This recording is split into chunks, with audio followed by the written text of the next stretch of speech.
الحمد لله الذي أبدع الأفلاك والأرضين، والصلاة والسلام على خير خلقه محمد وآله وأصحابه أجمعين.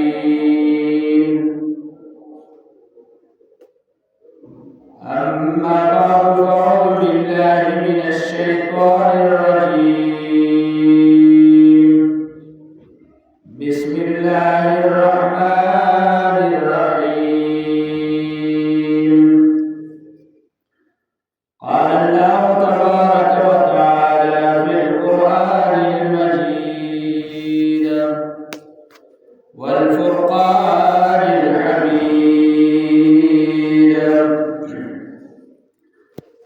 شهر رمضان الذي أنزل فيه القرآن. صدق الله العظيم. وقال الله تعالى في مقام آخر: يا أيها الذين آمنوا كتب عليكم الصيام كما كتب على الذين من قبلكم لعلكم تتقون. وقال رسول الله صلى الله عليه وسلم: من صام رمضانا إيمانا واحتسابا غفر له ما تقدم من ذنبه. وقال رسول الله صلى الله عليه وسلم في مقام آخر: للصائم فرحتان: فرحة عند فطره وفرحة عند لقاء ربه. إن الله وملائكته يصلون على النبي يا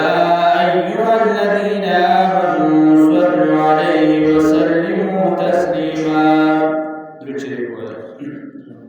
اللهم صل على محمد وعلى آل محمد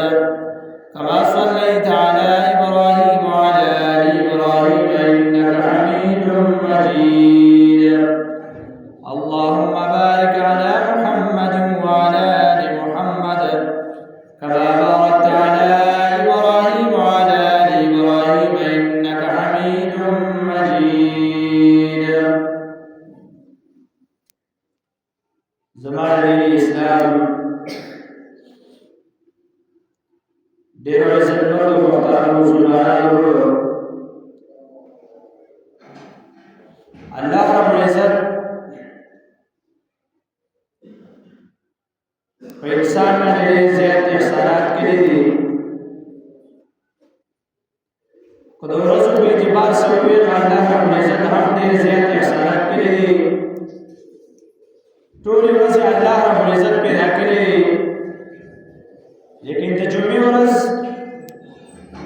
دې ته الله رب العزت یو فضیلت ورکړی دی او دې ته سید الایام ویل کېږي. د نورو ورځو سردار ورته ویل کېږي. دغسرنګې الله رب العزت دا تمامې میاشتې پیدا کړي دي. دا ټولې میاشتې د الله رب العزت دي، لیکن رمضان المبارک او روژې میاشت ته الله رب العزت ډېر زیات فضیلت ورکړی دی. حدیث کې راځي پیغمبر علیه الصلاة والسلام فرمایي وایي درې میاشتې داسې دي. پیغمبر علیه الصلاة والسلام فرمایي یوه میاشت دا زما ده، یوه میاشت دا زما د امت ده، او بله میاشت دا د الله رب العزت ده. الله رب العزت میاشت دا رمضان مبارک ته او روژه د الله رب العزت میاشت ده. حدیث قدسی الله رب العزت فرمایي الصوم لی، الله رب العزت فرمایي روژه زما لپاره ده، وانا اجزي بی، او الله رب العزت فرمایي زه د دې بدله په خپله باندې ورکوم. نو دلته یو مشهور اعتراض کی د نور اعمال بدلم الله رب العزت ورکړي، د مونږ بدله الله رب العزت ورکوي، د روژې بدله الله رب العزت ورکوي، د زکات بدله الله ورکوي. نو الله رب العزت ته یوه میاشت ولې خاص کړه چې الصوم لي وانا اجزي به، دا میاشت زما لپاره ده، زه د دې بدله په خپله باندې ورکوم. د نورو اعمالو بدله الله رب العزت ورکوي. نو دا جواب د دې دا دی، دا نور اعمال د دې بدله الله رب العزت ورکوي، لیکن په واسطه د فرشتو باندې ورکوي. فرشتې نه هر څه ورکړي نو هغه بدله هغه ورکړي، لیکن د روژې بدله الله رب العزت په خپل لاس باندې ورکوي. چې کله الله رب العزت د روژې بدله په خپل لاس باندې ورکوي، نو الله رب العزت بې حسابه بې کتابه نیک اعمال دغه لګي چې تا کوم نیک اعمال کړي دغه بدله په ډبل باندې په ترپل باندې حساب ورکوي. ځکه چې الله رب العزت عظیم بادشاہ دی. دې د وجې نه روژه الله رب العزت په دې تمامو میاشتو باندې غوره کړه. قرآن مجید کې الله رب العزت فرمایي یا ایها الذین آمنوا کتب علیکم الصیام، اے د ایمان والو الله رب العزت په تاسو باندې روژه فرض کړې ده، کما کتب علی الذین من قبلکم، لکه څرنګه چې په مخکینو امتونو باندې روژه فرض کړې وه هغې به روژه نیوله. په دې امت باندې الله رب العزت څنګه چې په تېر شوي امتونو فرض وه دغه رنګې په دې امت هم فرض کړه. لیکن د روژې مقصد څه دی؟ روژه ولې خلق نیسي؟ الله رب العزت ولې فرض کړه؟ مقصد د روژې دغه رنګې وجه ریزن د روژې څه شی دی؟ الله رب العزت قرآن مجید کې فرمایي لعلکم تتقون. روژه صرف او صرف د یو مقصد دپاره ده، لعلکم تتقون، چې الله رب العزت فرمایي تاسو زما نه ویریږئ، په تاسو کې یره راشي، په تاسو کې د الله رب العزت د رضامندۍ طلب راشي. روژه د دې مقصد دپاره الله رب العزت فرض کړه. چې کله تاسو وګورئ په مقدس مکه باندې د یوه میاشت داسې ده چې مسلمانان په دې میاشت کې جومات ته په سهار لمونځ کې هم کسان ډېرې جومات ډکي، په ماسپښین کې به ډېرې، په مازدیګر کې، په ماښام کې، په ماخوستن کې. په دې میاشت کې تمام خلکو رجحان دا جومات طرف دی. دا ولې؟ دا میاشت الله رب العزت غوره کړې ده. نو چې کله یې غوره کړله نو دا په عبادت باندې هم غوره ده، په اعمال هم غوره ده. دا دی کې عبادت یې مالي دی که بدني دی، دواړه په دې میاشت کې په اعلی ترین طریقه باندې کېږي. نو تمام میاشتو باندې الله رب العزت دا میاشت غوره کړه. بله وجه الله ده حدیث کې راځي، پیغمبر علیه الصلاة والسلام فرمایي کله رمضان المبارک سبا د روژې لاوله ورځې الله رب العزت په نن ماخوستن باندې سرکشه شیطانان دغه رنګې پیریان چې کوم دي الله رب العزت دا وتړي، فرشتو ته حکم وکړي سرکشه شیطانان دا ټول په ټوټله باندې وتړي. نو چې کله ټوټل وتړي نو بیا د خلکو څخه شیطان ورسنې، نو بیا ځکه جومات ته ټول راځي، تلاوت یې زده کېږي، دغه رنګې ذکر د الله رب العزت کوي. دا ولې؟ ځکه چې هلته الله رب العزت شیطانان تړلي. خو بهرحال بیا هم انسان نه ګناهونه کېږي، ځکه چې دا 11 میاشت کې د انسان څخه شیطان ورسوي، جان یې نفس یې بیا هم په بدن کې پرېښي، بیا هم انسان نه ګناهونه کېږي. لیکن د نورو میاشتو په مقابله کې بیا په دې میاشت کې ګناهونه کم شي. دا ولې؟ ځکه الله رب العزت شیطانان تړلي. نو چې کله یې وتړي دغه سرکشه پیریان هم الله تړلي، نو بیا خلک په دې میاشت کې عبادات ډېر زیات کوي. دې میاشت کې الله رب العزت روژهدار ته یو فضیلت ورکړی دی. تفاسیر کې لیکلي دي موسی علیه السلام الله رب العزت سره خبرې وکړې. الله رب العزت ته وفرمایل ویا الله ما ستا سره خبرې وکړې، زه ستا موسی کلیم الله، زه ستا کلیم الله یم، تا ما سره خبرې وکړې. یا الله داسې امت شته چې هغه سره ورته خبرې وکړي، ستا خبرې په ما باندې خوږې ولګېدې او زما ستا په منځ کې 70,000 پردې زما او ستا په منځ کې دي یا الله داسې خلک شته چې د هغې سره ورته خبرې وکړي داسې څوک شته چې هغې به څه مخامخ ورسره خبرې وکړي یا ورسره پردو کې خبرې وکړي الله رب العزت ته فرمایي ای موسی علیه السلام زما دې په خپل جلال باندې قسم زما دې په خپل ذات باندې قسم یو امت را روان دی پیغمبر لسه کې یو امت را روان دی د هغه امت الله رب العزت فرمایي نور یو میاشت ورکړې ده په دغه میاشت کې چې کله دا انسان یو ټیم دی چې دغه ټیم په دې انسان باندې راشي په دې بنده باندې دغه ټیم راشي زما د دې بنده په منځ کې یو پرده نه زه زه مخامخ خبرې کوم دا څوک فرمایي الله رب العزت فرمایي دا کوم ټیم دی دا د دې امت ته د دې امت رمضان مبارک روزه ماته ټیم دی چې کله روزه ماته ته د حاضر پروتي تا د هر څه په دسترخوان باندې تیار پاتې دي اوبه پرتې دي روټۍ پرته ده قسم قسم خوراکونه تا ته پراته دي ته بیا هم د الله نه یېرېږې خوراک نشي کولی چې څو پورې الله رب العزت تا د اجازت نه کړې چې کله تمام قسم خوراکونه پراته او دا 2 منټه یا 1 منټ پاتې الله رب العزت پر آسمان کې فرشتو ته فرمایي و اے فرشتو تاسو زما دې بنده ته وګورئ زما نه څونه یېرېږي ښه وګورئ ښه ته ګورئ لیکن بیا خوراک نه کوي ولې زما نه یېرېږي الله رب العزت فرمایي اے فرشتو تاسو ګواه شئ دا بنده زما نه یېرېږي ما دې ټولو ته مغفرت وکړه څوک چې زما نه یېرېږي دا ولې دا په دې جماعت کې دغه لږ وخت دی دا دومره قیمتي وخت دی چې په دې لږ وخت کې الله رب العزت فرمایي زما او د دې بنده په منځ کې پردې نشته خو زما نه څه غواړي ودې غواړي زه یې مخه حدیث کې راځي للصائم فرحتان د روژه ماتي د روژهدار لپاره 2 خوشحالۍ دي او دا یقیني خوشحالۍ دي انسان سوچو کې دا یو خوشحالۍ انسان ته حاصلېږي مسلمان ته یو خوشحالۍ په دنیا کې حاصله ده او دا بله خوشحالۍ دا یقیني طور باندې حاصلېږي پیغمبر علیه الصلاة والسلام فرمایي للصائم فرحتان د روژهدار لپاره 2 خوشحالۍ دي یو خوشحالي فرحة عند فطره یو خوشحالي دا ده چې کله د روژه ونیسي او د ماښام کښېني دا قسم قسم خوراکونه د مخې ته پراته وي د ډېر خوشحاله چې روژه مې ونیوه ګوره ماته کلې مې نه ده روژه مې سر ته ورسوله بیماري راباندې نه ده راغلې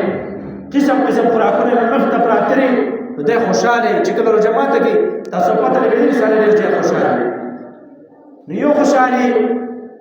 عند فطره فرحة عند فطره دا یو خوشحالي ده چې کله د روژه ماتې یو خوشحالي ده الله رب العزت ورکړي او تاسو پته ده الله رب العزت موږ له راکړې ده الحمدلله دویمه خوشحالي دا ډېر عظیمه خوشحالي ده لویه خوشحالي هغه دا ده پیغمبر علیه الصلاة والسلام فرمایي فرحة عند لقاء ربه دویمه خوشحالي دا ده چې کله د وفات شي الله رب العزت ورسره مخامخ ملاقات کوي د روژهدار سره نو چې یوه خوشحالي الله رب العزت موږ له راکړې ده چې موږ باندې روژه ماتې وخت راشي موږ ته قسم قسم خوراکونه پراته وي موږ خوشحاله شو چې روژه مو ونیوه یوه خوشحالي الله رب العزت موږ له راکړې ده انشاءالله الله رب العزت به دا بله خوشحالي موږ له راکړي چې عند لقاء ربي چې الله رب العزت سره ته ملاقات کړي دا د روژهدار دپاره الله رب العزت انعامات دي دغه رنګې مختلف قسمه انعامات الله رب العزت دې دپاره لیکلي دي او په بل حدیث کې راځي پیغمبر علیه الصلاة والسلام فرمایي چې کله قیامت ورځ شي انتهایی سخته ګرمي وي دومره ګرمي وي چې نور به یوه نیزه رانږدې شوی ګوره ګرمي ده ګرمي چې اوس په دې حالت کې سړی بار 10 منټه 15-20 منټ نور ته کېنه سړی دې ګرم شي سړی به یې خارښ راشي چې بیا سړي ته یوه نیزه نه نور رانږدې شوی نو بیا به څومره ګرمي په دقه حالت کې د غرش د سوري د لاندې به عرش به یې سوری به یخ سوری به هواګانې به چلېږي دقه سوري د لاندې به یو ټولګی یو خلک به یو قوم به د دغه عرش د سوري لاندې به راسي الله رب العزت په استاخان د فرشتو په سرې باندې وغوړوي خلکو باندې به سخته وي څوک به خپلو خولو کې ډوبي څوک به خپل سختو کې ډوبي دغه خلکو ته به دسترخوان دا وغوړېږي قسم قسم خوراکونه به ورته کېښودلی شي اوبه به ورته حاضرې کړی شي دغه رنګې یخې یخې هواګانې به په دوی باندې لګي خلک کړه دا څوک دي چې دومره په راحت باندې دومره خوشحالۍ ته رامیلاوېږي. الله رب العزت په وفرمایي دا هغه خلک دی چې په دنیا کې زما د یېرې د وجې نه روژه نیولې وه، زما د یېرې د وجې نه روټۍ نه خوړه، خواهشات یې بند کړي وو. دا هغه خلک دی نن زما د طرفه دوی ته دا قسم اعلانات دي، دا انعامات دوی ته میلاوېږي. دغه رنګې بل حدیث کې راځي پیغمبر علیه الصلاة والسلام فرمایي وایي الله رب العزت چې کله دا روژه ختمه شي او د وړوکي اختر پیله ورځې پیله الله رب العزت فرشتو ته فرمایي ای فرشتو دا چې جنتونه ښایسته کوي 11 میاشتې فرشتې لګوي دا جنتونه ښایسته کوي. یو خو زمونږ کار دی، زمونږ خدمت خو تاسو پته راشي شرمې فرشتو خدمت کوي او فرشتې ښایسته کوي. نو 11 میاشتې فرشتې دا جنتونه ښایسته کوي، 11 میاشتې فرشتې دا ښایسته شي ځان ښایسته کوي. بیا چې کله دا جنتونه ښایسته شي نو چې کله د رمضان المبارک اوله ورځ اوله د عرش د سوري د لاندې الله رب العزت د عرش د سوري د لاندې نه یوه هوا راوالوځي، یوه خوشبو راوالوځي، دا په دې جنت کې خوره شي. چې کله په دې جنت کې دا خوشبو خوره شي نو د دې عرش او د الله رب العزت د خوشبو د وجې نه دا جنتونه الله رب العزت نور هم ښایسته کړي، دا فرشتې نور هم ښایسته شي. دا کومې فرشتې چې په دې جنت کې د فرشتو په وجه باندې حورې غلمان دغه رنګې د جنت دیوالونه دا خوشبودار شي، ډېر مزېدار شي. بیا په دې جنت کې دغه رنګې حورې دي الله هغې دعا کوي یا الله 11 میاشتې په موږ باندې خواري وشوه، یا الله موږ صفا شو 11 میاشتې. یا الله موږ له هغه خلک راوله چې کوم ستا نه په دې روژه کې تتې راضي شوی او غستا نه راضي شوي. الله رب العزت فرمایي ما تاسو ځکه ښایسته کړئ، ما تاسو ځکه مزېدارې کړئ چې ما تاسو تیارې کړې د هغه روژهدارو لپاره چې کوم روژهدار زما د یېرې د وجې نه روژه نیسي. دا چا لپاره الله تیارې د یو روژهدار لپاره. او ریان جنت دی، جنت دا داسې جنت دی کله چې الله رب العزت جبرئیل علیه السلام پیدا کړ نو جبرئیل علیه السلام چې خپل ځان ته وکتل نو ډېر زیات ښایسته شکل باندې الله رب العزت پیدا کړی و. نو جبرئیل علیه السلام 2 رکعته لمونځ وکړه د شکرانې په طور باندې چې یا الله تاسو څومره ښایسته پیدا کړی ما. نو 2 رکعته لمونځ یې وکړه، 2 رکعته، یو رکعت یې 20,000 کال 20,000 سال کې یو رکعت لمونځ وکړه او 20,000 سال کې بل رکعت لمونځ وکړه، 40,000 سال کې 2 رکعته لمونځ جبرئیل علیه السلام وکړه. چې کله یې لمونځ وکړه نو الله رب العزت ته وفرمایل ای جبرئیل تا زما ډېره ښه شکریا ادا کړه، ډېره په ښه طریقه باندې زما شکریا ادا کړه. یو زمونږ شکریا ادا کولې چې الحمدلله دا شکریا ده، اصل شکریا ده سره چې په تا باندې کوم بدن حق دی لکه دا روژه ده د بدن د روژې شکریا ده چې ته روژه ونیسې، په دې کې استغفار وکړې،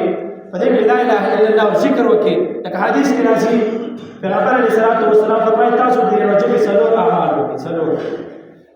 2 عملونه دا الله رب العزت لپاره وکړي الله پرې ډېر زیات خوشحالېږي، او 2 عملونه د ځان لپاره وکړه. یو عمل د الله رب العزت لپاره دا دی چې ته ووایې لا اله الا الله او دا ذکر کوه په الله رب العزت په دې باندې ډېر زیات خوشحالېږي. افضل الذکر لا اله الا الله، حدیث کې راځي د ټول نه غوره ذکر لا اله الا الله دی. نو په دې میاشت کې ذکر وکړه او ذکر څومره وکړې. مولا قاری رحمه الله تعالی لیکلي وایي 80,000 پیرې د ځان لپاره دا ذکر وکړئ، 80,000 پیرې. دغه رنګې د موت سوچ او پاشوي د هغې لپاره وکړئ، الله رب العزت ته مغفرت نصیب کړي. دغه رنګې شیخ زکریا رحمه الله په ځای اعمال کې لیکلي 80,000 پیرې دا ذکر د ځان لپاره وکړئ، نورو لپاره هم وکړئ. 80,000 پیرې دومره نه دی. نو لا اله الا الله دا ذکر ډېر وکړئ. دویم استغفار ډېر په دې میاشت کې وایي. استغفار د استغفار مختلفې فایدې دي. قرآن مجید کې الله رب العزت فرمایي فقلت استغفروا ربکم انه کان غفارا. اے نوح علیه السلام ته استغفار ډېر کوه. الله رب العزت په پتا باندې مختلف قسمه انعامات وکړي. د استغفار یوه فایده دا ده چې الله رب العزت فرمایي استغفار. دویمه د استغفار معنی د توبه. ته به خپل ګناهونه باندې الله رب العزت ته توبه وباسي. نو استغفار ډېر کوه، الله رب العزت به د ګناهونه معاف کړي. دویم چې استغفار کوي الله رب العزت په نصیحت هم درکړي. دا د دې آیات ته لاندې لیکلي فقلت استغفروا ربکم انه کان غفارا. د دعا مننه د الله لپاره وکړئ. یو لا اله الا الله ډېر وایه، دویم استغفار استغفر الله دا ډېر وایه په دې رمضان مبارک کې. او دوه عملونه دا ځان دپاره وکړه. یو عمل د الله رب العزت ته دعا کوئ یا الله زه ستا بنده یم، زه تا پیدا کړی یم، یا الله زما نه ګناهونه کېږي، یا الله زه بنده یم تا ماته ویلې چې خلق الانسان ضعیفا زه تا کمزورې پیدا کړی، یا الله زما نه ګناهونه کېږي، یا الله ماته مغفرت نصیب کا، یا الله ما تر دوزخ نه خلاصې راکړه. نو ځان دپاره یوه دعا ادا کوئ چې یا الله ما تر دوزخ نه خلاصې راکړه، زه بنده یم، زه په دنیا کې نور ته رټینګې یم، زه د دنیا اور ته رټینګې یم. نو یا الله زه به ستا هغه اور ته چې اوې چنده دا اور ته سپک دی زه دې ته رټینګېږم، نو زه به هغه ته سر ټینګ شم. نو دا د دوزخ نه د خلاصي سوال د ځان لپاره کوه. بل ځان دپاره د جنت الفردوس سوال کوه چې یا الله ستا صدا ښایي چې ما نه جنت الفردوس راکړي. کتابونو کې لیکلي دي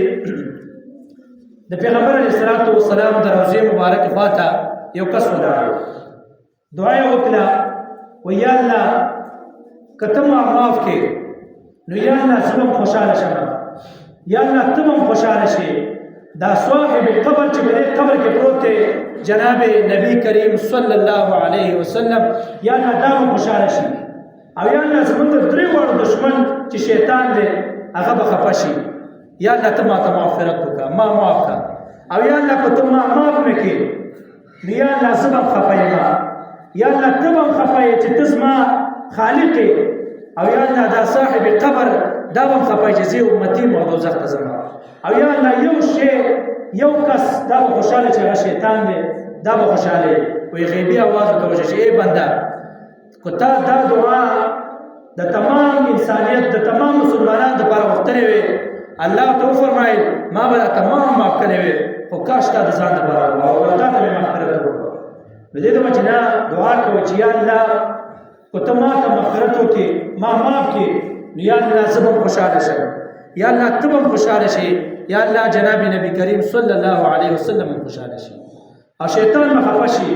او که ته موږ ته مغفرت ونه کړې نو یا الله موږ به هم خفه یو، یا الله تاسو به هم خفه یې،